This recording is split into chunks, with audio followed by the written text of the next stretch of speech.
Hey everybody, what are y'all doing? This is Cliffgoat, aka the boy KP, straight from the LV. And in today's YouTube video, I'm going to talk about the mobile version of the Elgato Stream Deck. Elgato has been around since 2002, providing some of the most innovative electronics for live streamers, ranging from the original HD60 to the HD60S Plus and PCIe capture cards, green screens, and beyond. I own the original Stream Deck, the 3x5 tactile macro keypad, and it's come in handy a lot for me during streams, such as playing my trademark Leroy Jenkins soundbite, which you can hear right now. I'm just about that action, boss. Monster. Scene switching, and a lot more. But last month, Elgato came out with the Stream Deck mobile app, and I have it on Android. I've actually taken advantage of the 1 month free trial, and after the 1 month free trial, you can keep this app for a cost of $3 per month US, or about $25 a year.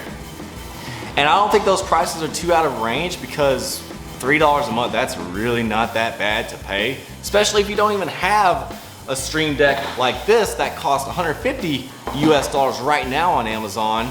So it may be a more fiscally efficient method for you to evaluate whether you care for a macro keyboard such as a Stream Deck or not. However, I'm not here to really talk about which is better, the mobile version or the real version. I'm here to talk about the backlash that I've seen on the reviews on both the App Store and Google Play. I was shocked to find out that after looking on the Elgato Stream Deck mobile reviews, that there are 1.5 star average reviews out of 230 people who have reviewed.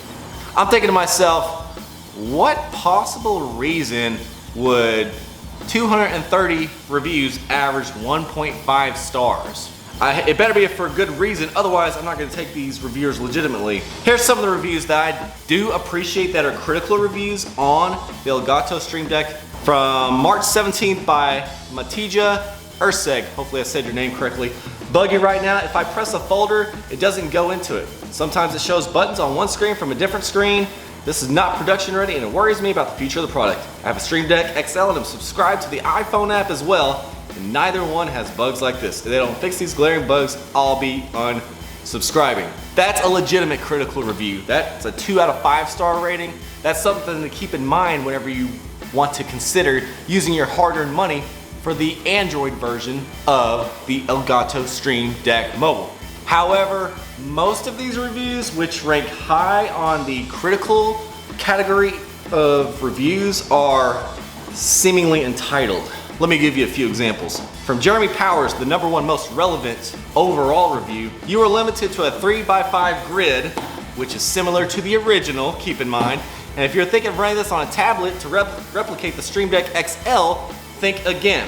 If you have an old phone, you can run this on its great value at $25 a year. It will take 6 years to equal the cost of the normal Stream Deck. If you want more buttons than the base Stream Deck, or plan on using it as a tablet, stay away. By Louie on April 14th. Good idea, bad implementation. If you don't have a Stream Deck, it's a good idea.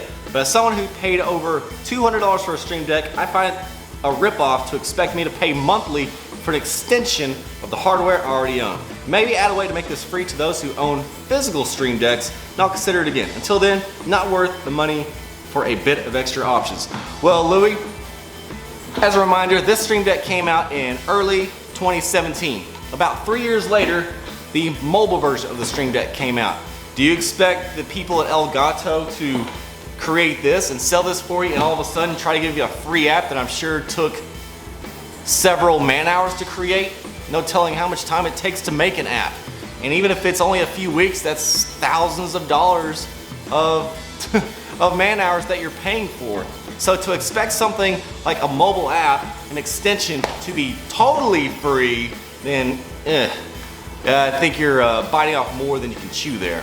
Or a discount, okay, maybe. That's to the discretion of the company, but seriously, if you're complaining about $3 a month or $25 a year, let me do the math on that real quick.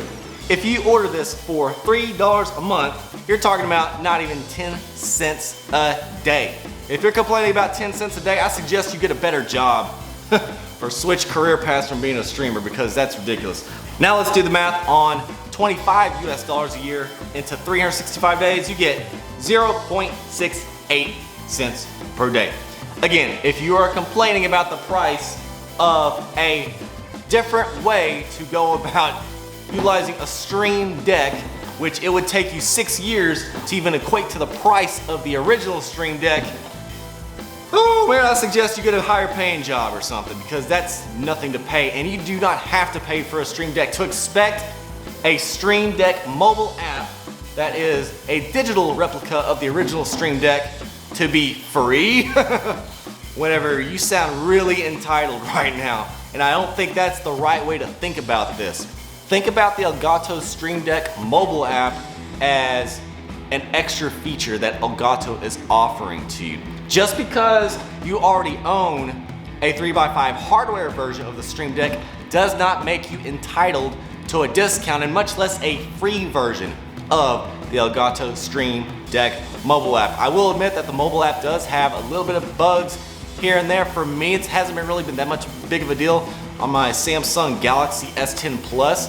Not to say that's gonna be the same experience for everyone else, but for those reviews that rate 1 or 2 star based on the bugginess of the app, I can side with that, because that's logical. That's a typical reason why you would want to give a low rating to a mobile app, any app that you find on Google Play or the App Store. But to simply give a 1-star rating to a smartphone app like the Elgato Stream Deck, which again works fine for me, 1 star because you're complaining it's too expensive, especially if you already have one as well. I think it's time that you look in the mirror and try to reevaluate if you got any issues in your life with money, seriously, or just in your entitlement, seriously. There's really no need to wrongfully review something so lowly because you think it's too expensive for you. Some people out there will buy this app on its subscription model, and by the way, there's a lot of other subscription software in the world, like Adobe. You got Grammarly out there, Microsoft Office, Autodesk. The list could go on and on. This is the way of the world these days. I mean, Pokemon Home, which is $16 a year. I mean, if you're complaining about the subscription model of software, welcome to the year 2020. That's how business is done. And you may not even use your Stream Deck on the smartphone app for a year or two. So if you look at it that way, you'll only pay $50 plus tax versus $150, and you'll save more money in the long run, perhaps. Who knows? If it's that big of a deal to you, just buy the hardware version of the Stream Deck.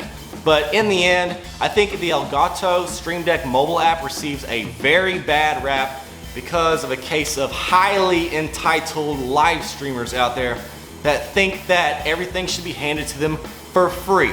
Maybe not everything, but even a smartphone app that is something that Elgato's trying to do in order to further their business, as well as contribute to the functionality and the utility of live streamers across the world.